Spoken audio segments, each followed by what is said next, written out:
question is, do you think that women's sexual liberation was good for women? So, Come on, girls. So go ahead.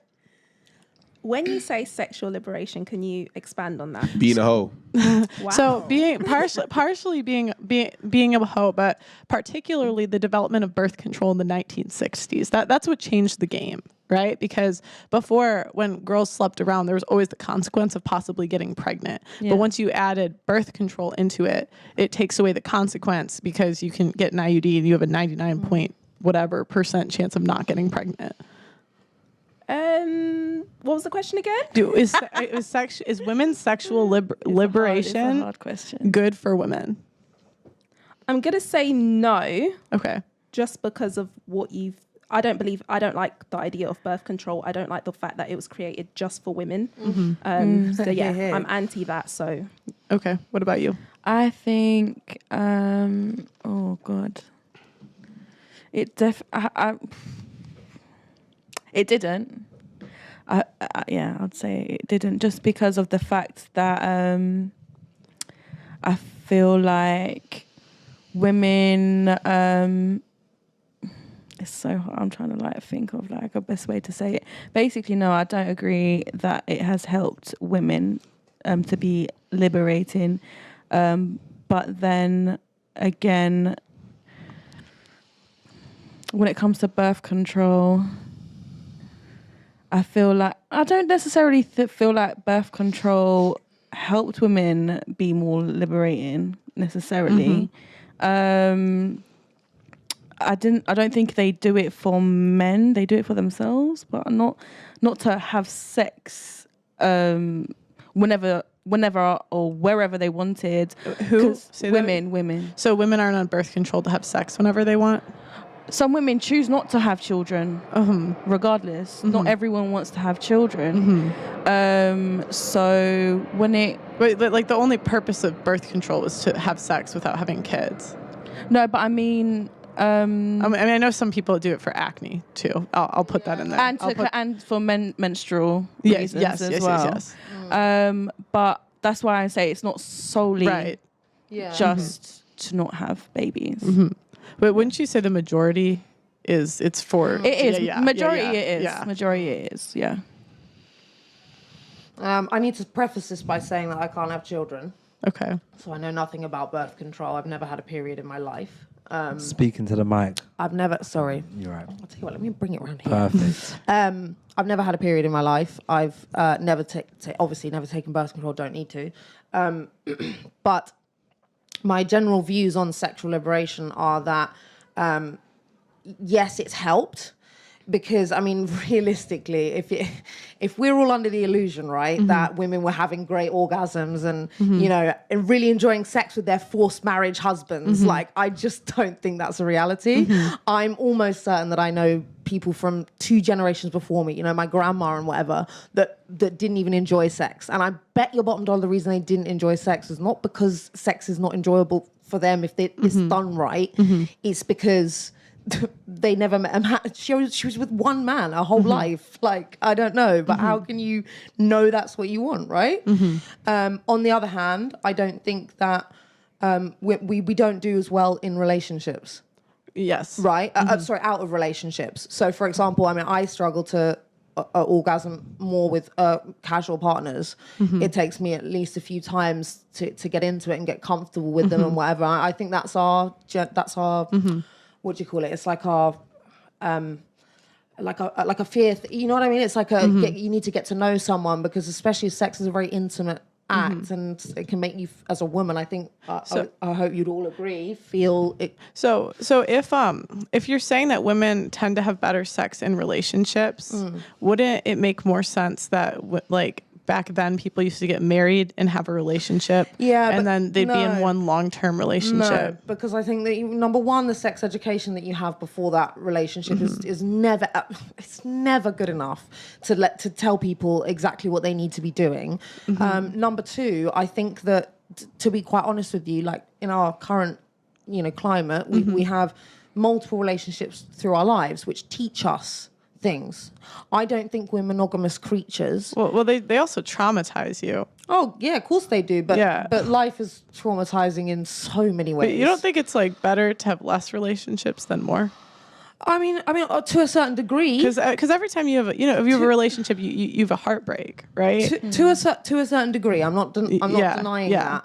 But at the same time, I just don't think you can learn everything you need to learn from one relationship your whole life. It's just not feasible. What are the things that you think they're not learning?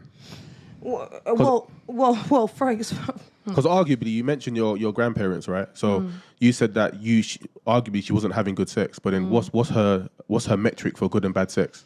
Well, I mean, look, I didn't sit there and have like. No, I'm just curious. But what would the metric be? Because how would she know if she's only had sex with one person? But that's exactly my point. Yeah, but I'm saying like so. I'll give you a stat, right? If a woman's a virgin when she gets married, she has an 80% chance of being in a happy marriage after 10 years. 80% chance. Okay. On the other hand, if a girl's had sex with more than 5 partners, it drops to 25%. So, yeah, and I think in the modern day and age, most guys will pray for 5 partners. I mean, look, this is the only problem I have with statistics. As much as I like to follow them to a certain degree, obviously we have to, right? But I just think, when it comes to reportedly happy marriages, I mean, really, what is a fulfilling relationship? A fulfilling relationship. Well, one that I think one metric you can use is how long it lasts. One that lasts, but I mean, realistically, if we're going by the premise that women, the statistic you just said, which means that women would be faithful to their husband their whole lives, right? Do you really think their husbands are being faithful to them? So is their marriage actually happy, and are they really happy? Would they really be happy if they knew the realities of their marriage, which is probably that their husband was playing around at some point? So 2 things. One, there's a really big misconception that a lot of men are sleeping with everybody. And the reason women think that men cheat all the time is because we're all sleeping with the same ones. Because if you survey 100% of women on what they want in a guy, they list 20% of men, sometimes 15, sometimes 5% of men.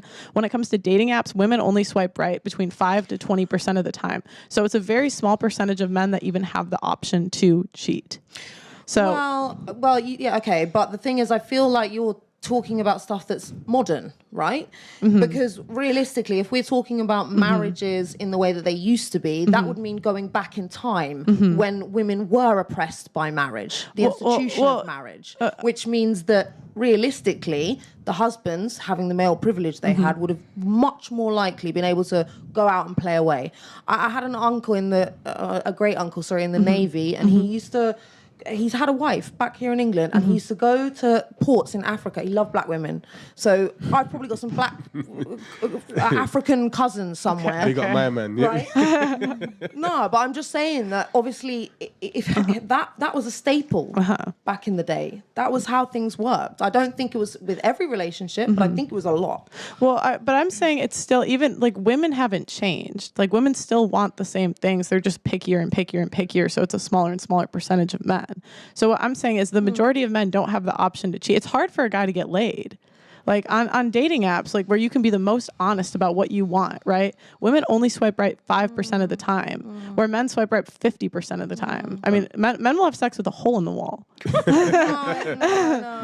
But to kind of continue on that point, if you want to make a comparison between the modern day and back in the day, men had a lot less access. Really, we lived in small communities, and the only people who could sleep with the people that lived in your immediate vicinity. Your uncle was different because he was a sailor. Now men have a lot more access through dating apps. But the thing is, I think what you're forgetting is that the reality of it is that men, I don't know the exact time ago that it was, but women actually had to stay in the house. So men were allowed to gallivant and do whatever they wanted. Talking to the mic. Sorry. Men were allowed to gallivant around, do whatever they wanted, like back in the Victorian times, ride horses around the place, right? While the women just had to sit at home and wait for them to come round. But freedom comes with responsibility, right? So men also had to fight in wars. Well, we got to stay home. Right, so they were forced, they get drafted. So women, we have my body, my choice. Men don't when they get drafted. Yeah, but I mean, look, we're not living in times where people get drafted to war anymore, are we? I mean, well, because we're not in a major war, but if that, I mean, look what happened in Ukraine. Yeah, in Ukraine, all the feminism went out the window when war times came. They're like, you know what, bring me back to the kitchen. Well, but there goes where I said there's specific roles in society. I do understand that men and women have different strengths, and you know, one of the things we're not born to do is fight, really. But I definitely think that the reality is that we've had the reason why feminism even got so much traction, the reason why we're here today, is because women have felt like we've had to fight for too long. I certainly have felt like that in my life, and I've had a relatively easy life, as I could imagine, in terms of women. You know what I mean? Like I'm probably in the like top fucking 10% of women with good lives and privilege. You know what I mean? So I can imagine that, you know, there were women in terrible situations. What have you felt like you've had to fight for in 2022? My 2022. Well, yeah, I don't feel like I have to fight so much now. It was more 2010. I don't know, whatever. I think back then it was just. I mean, I was a model. I was very like fresh, young face. I got very much predated upon by men. I would even say that, to go as far as to say that it has unfortunately like left scars on me. Probably the reason why, you know, like we're talking about the however many men you have, I do struggle to find more meaningful relationships. But again, you know, that was what I feel like was the oppression. You know, it was like, oh, you're just a pretty, like men literally saw me as that just a pretty face. Like they could manipulate me, use me. Well, but that's the job, to be pretty. What do you mean? Modeling. But hold on. I'm not saying that modeling was the reason why before modeling it was that. You know what I mean? So even before modeling. Yeah. Because to me, like being beautiful is an advantage. There's like people are treated pretty privileged. People are treated better if they're pretty. They get shorter sentencing, like for prison time. No, okay. No, I'm serious. Like you're more likely to get a job interview. Like being like in the top 20% of beauty. So being in the top 20% of beauty where you could actually get a modeling contract, like that's a huge advantage in the world. Yeah. No. Well, no. There was advantages that I had. I'm not saying there wasn't, but I mean, look, certainly we have to remember that my mental state when I was 16, 17, 18, when every girl first went out to have sex and like it was not the same. Like sex was painful 20 times before it became all right.